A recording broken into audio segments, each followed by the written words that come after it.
నమస్తే అన్న అందరికీ నమస్కారం. కువైట్ ఎయిర్పోర్ట్ లో కొత్త రన్వే ఉన్నా సరే కానీ పొగమంచు కారణంగా ఇతర దేశాల ఎయిర్పోర్ట్లకు విమాన తరలింపు పైన అనేక సందేహాలు వస్తూ ఉన్నాయి. స్థానిక మీడియా తెలిపిన వివరాల ప్రకారం ఇటీవల కువైట్ అంతర్జాతీయ విమానాశ్రయానికి వచ్చే విమానాలను దట్టమైన పొగమంచు కారణంగా పొరుగు దేశాలకు మళ్లించడం వలన కొత్త రన్వే యొక్క స్పెసిఫికేషన్లకు సంబంధించి ప్రశ్నలు తలెత్తుతూ ఉన్నాయి.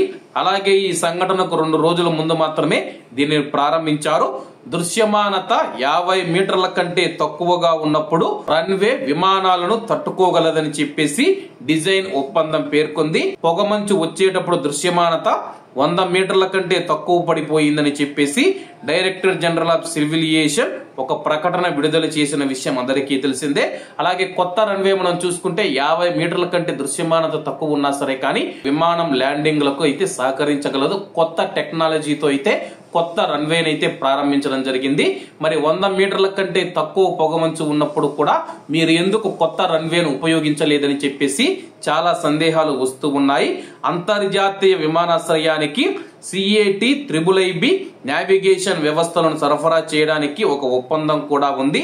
వాతావరణ పరిస్థితుల వల్ల విమాన రాకపోకల ప్రభావం కువైట్ దేశం కంపెనీలు మరియు ప్రయాణికులను ప్రభావితం చేసే ఆర్థిక నష్టాలను తగ్గించడానికి దుబాయ్ మరియు అబుదాబి విమానాశ్రయంలో కూడా ఇది ఉపయోగించబడుతూ ఉందని చెప్పేసి ప్రస్తుతం మనం చూసుకుంటే కానీ రన్వే దృశ్యమానత 50 మీటర్ల నుంచి 200 మీటర్ల కంటే తక్కువగా ఉంటుంది.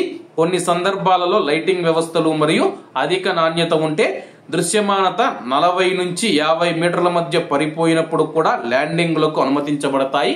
కానీ కువైట్ లో కొత్త రన్వే పైన ఎందుకు అనుమతించలేదని చెప్పేసి ప్రశ్నలు అయితే తలెత్తుతూ ఉన్నాయి. కొత్త రన్వేకి అంత సామర్థ్యం ఉందా లేదా, లేకపోతే మీరు టెస్టింగ్లు చేశారా లేదా అని చెప్పేసి కువైట్ లో ఉన్న నిపుణులు అయితే ప్రశ్నిస్తూ ఉన్నారు. మరి కువైట్ ఎయిర్పోర్ట్ అధికారులు ఏ విధంగా స్పందిస్తారో వేచి చూడాల్సి ఉంది. కాబట్టి అందరూ బాగుండాలి, అందులో మనం ఉండాలి. అందరికీ నమస్తే అన్న, జై హింద్.